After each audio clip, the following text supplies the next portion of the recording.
Now I'll be a little more specific and talk about the arithmetic sequence. And an arithmetic sequence is a sequence with a common difference between terms. So if you look between terms here, I say, what's the difference of these two numbers? Well, that's 11, and of the negative type. And the difference here is also negative 11, so that has a common difference. If I want to look between these two and find a common difference, I'd say, okay, well, what is x minus 1 minus x minus 4? And in that case, the x's reduce out, and we end up with 3 in this case. And then I look and say, well, is that the same difference over here? I take x plus 2, always take the latter term and subtract from it the previous term, and the x's reduce out again, and I have 3. So this is a difference of 3, even though I have variables in the problem. In this last group, we do the same thing. We take the latter term, x plus 1, subtract off the previous term, which is 3x minus 1. And in this case, the variables don't go away, so I'm left with negative 2x plus 2. And let's do the same thing for the second group. We have 3 minus x plus 1. Negative x minus x is negative 2x, and 3 minus 1 is 2. So this has a common difference of negative 2x plus 2, which makes all of these arithmetic sequences because they all have a common difference between terms. So in this case, what we're going to do is we're going to take a look at this arithmetic sequence. We notice everything has a difference of 3 on it, and we're going to try to generate a nth term equation, or an explicit formula, that will get us any term in this sequence. So I look at how I get from term to term, and in this case my first term is 5, and I basically get from 5 to 8 by adding 3. Not a big deal. So in this case I'm going 5 plus 3. And then to get from 5 to the 11, I'd add another 3. So this is 5 plus 2 times 3. This would be 5 plus 3 times 3. And now I want to start looking for a pattern. In each case, you'll notice I have the 5 and I have a 3. And another thing you'll notice is, in this case, there's a 3 here, and a 2 here, and a 4 here, and a 3 here. And if we really want to take this one step further, that's 3 times 1, and there's a 2 here. So the point I'm trying to make is that we have 5 in each case, which ends up being our first term. And then we have our multiple of 3, which is actually our common difference.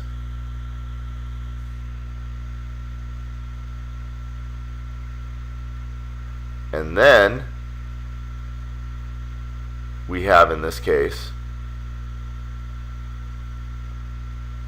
a counter of 1, 2, and 3, which is all one off from the subscript number. So this is our subscript, which is n minus 1. And in general,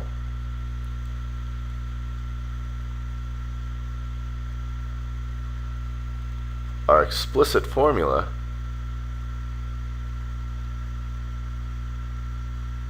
for an arithmetic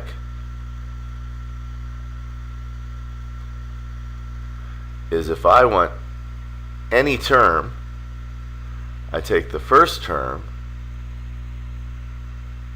add to it the common difference times the subscript, or number of terms, minus 1.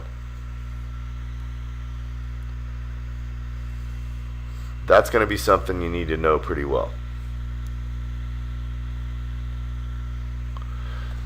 So here it is again. The general explicit formula for those arithmetic sequences is you take, in order to find any term in the sequence, that's a sub n, you take the first term, add to it the difference, times the number of the nth term, or the nth term you're looking for, minus 1.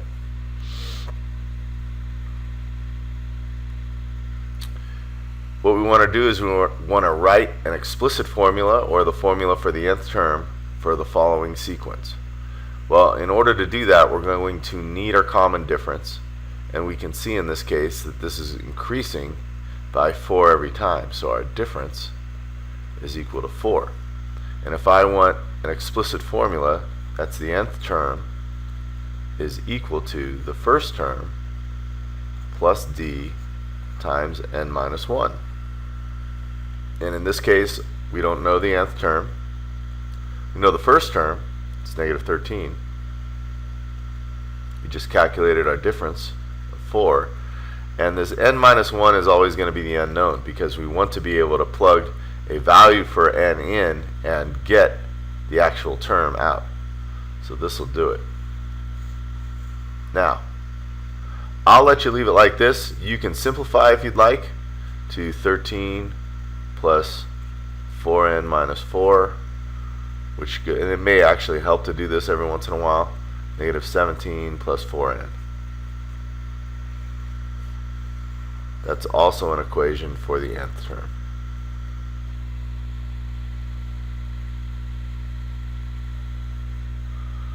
So now what we want to do is we want to find the 41st term of the following sequence.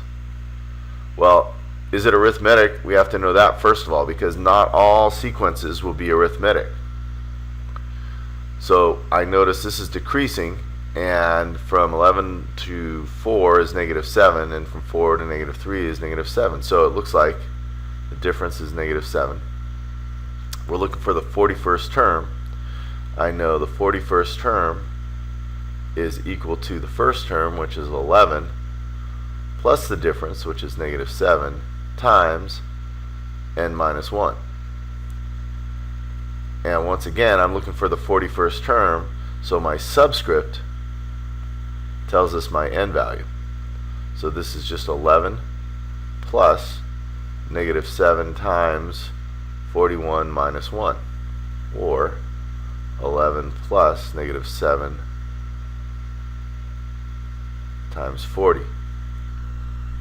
That's going to get me negative 280 and negative 269 when I'm done. And that's the 41st term.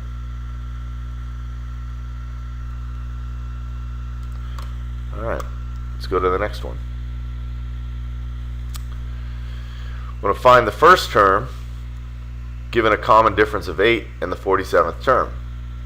So now we know that the first term, let's just write this again, and we'll stop using it in a minute. Since I know it's an arithmetic sequence, I have to use all these items, and we want to find the first term, so that's unknown. We have a common difference of 8.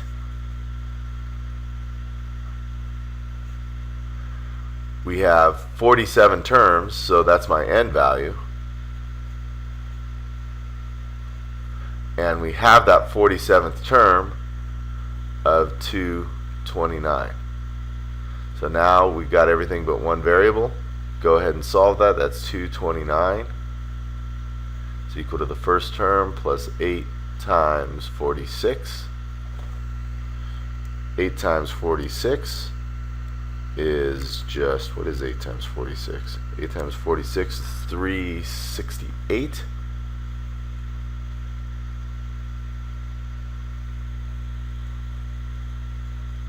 And then I'll subtract 368 from 229, and that gives me negative 139 for my first term.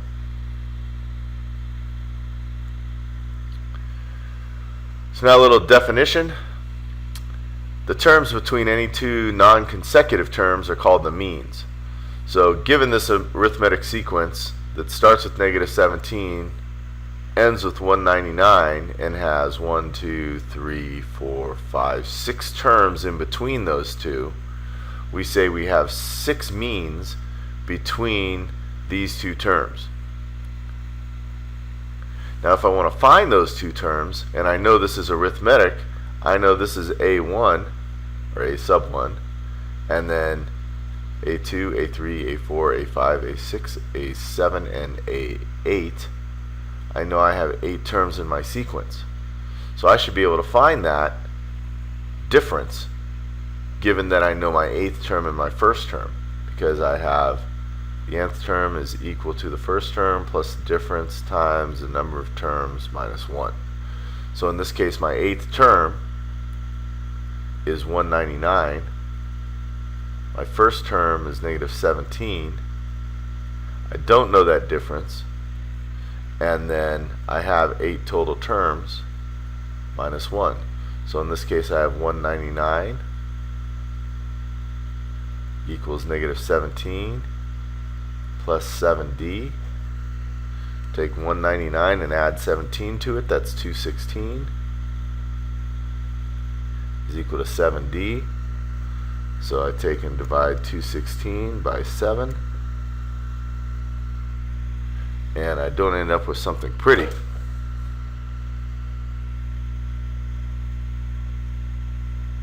But I can still get the problem done. That's just 216 over 7.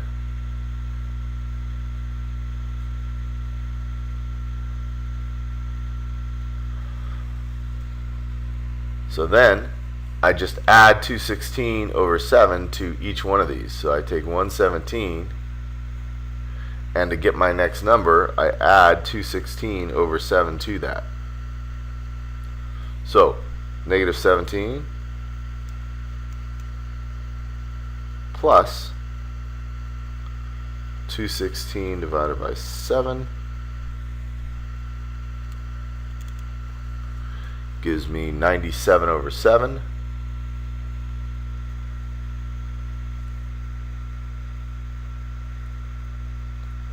Add 216 over 7 to that.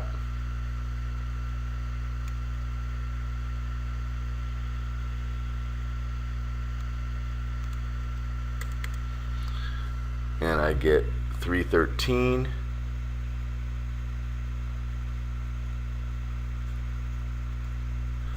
And just keep doing this forever and ever. That's 529 over 7. 745 over 7. 961 over 7.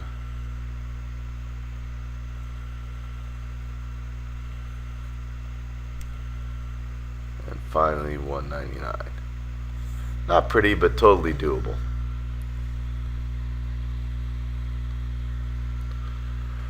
So now we know we have the 23rd term of a sequence that's arithmetic is 19. We know the 31st term is 43, and we want to find the first term. This problem is a little more difficult. If I use only this information, the 23rd term is 19, I could say 19 equals the first term plus the difference times, there's 23 terms, so 23 minus 1. And unfortunately, I have 2 unknowns, so I can't find the first term.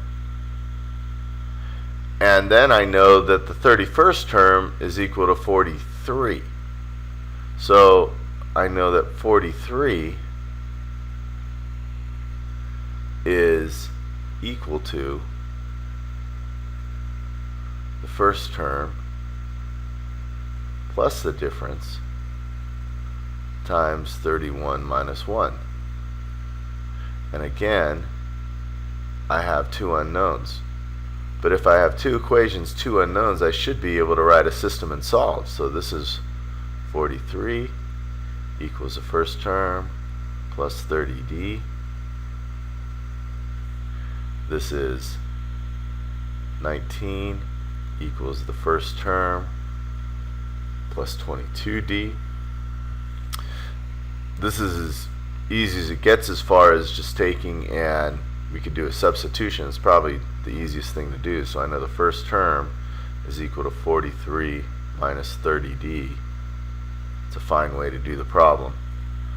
Make that substitution over here. 19 equals 43 minus 30d plus 22d.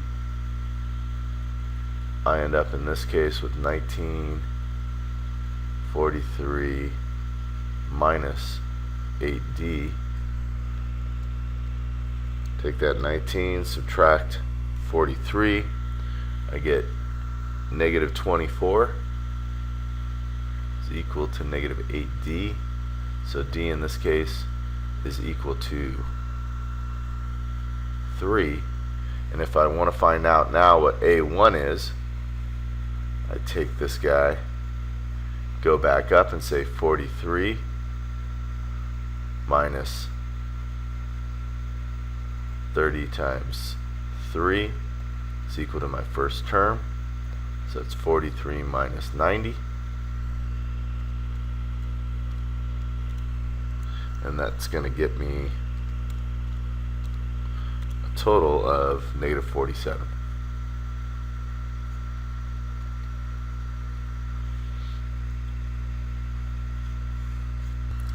So there's another way to do this problem. And here's the way I think about it. I know I'm looking for the first term. And out here I know I've got the 23rd term. And I also have the 31st term. This guy's 19, this guy's 43. So what I could do, if I wanted to, is I could say that these were my only two terms. And if these were my only two terms, I would consider this my first term, this my last term, and then I could find the difference between, kind of like we did for the means in our previous example. If I called this the first term, here's the jump we're going to have to make. I'd have to back up 22 terms. So if I said, let this be the first term, I'd be going from 23 to 1. So once again, I'm backing up 22 terms. So if I back up from 31, 22 terms, I end up at the 9th term. And I could find the difference of this sequence, which is going to be the same difference as the sequence with this first term in it, because it just continues all the way up. So watch what happens. I take and say the 9th term, or a sub 9, which is 43, is equal to the first term, which I know is 19, plus the common difference, which I don't know, is equal to the number of terms, and we have a total of 9 terms in this case, minus 1. So now I have 43 equals 19 plus 8d. 43 minus 19 is 24, which is equal to 8d. And what do you know? We get a common difference of 3, which is what we had in our previous problem. There's our common difference. So now how do I get this first term? Well, now I go back and say, well, hey, now that I know the common difference, which is the same difference between these two as it is between the first term and all these, I'm going to go back and use my original information. I don't know that first term, but I have a common difference of 3. I have the 23rd term, which is equal to 19, and I should be able to find the first term. So I have 19 equals the first term plus 3 times 22. So that's the first term plus 66 is equal to 19. Take 19, subtract 66. We end up with negative 47 for the first term. Lo and behold, negative 47. So there's a couple ways to do it. You pick which way is comfortable to you and go ahead and do it that way. But I just thought I'd give you a couple of methods.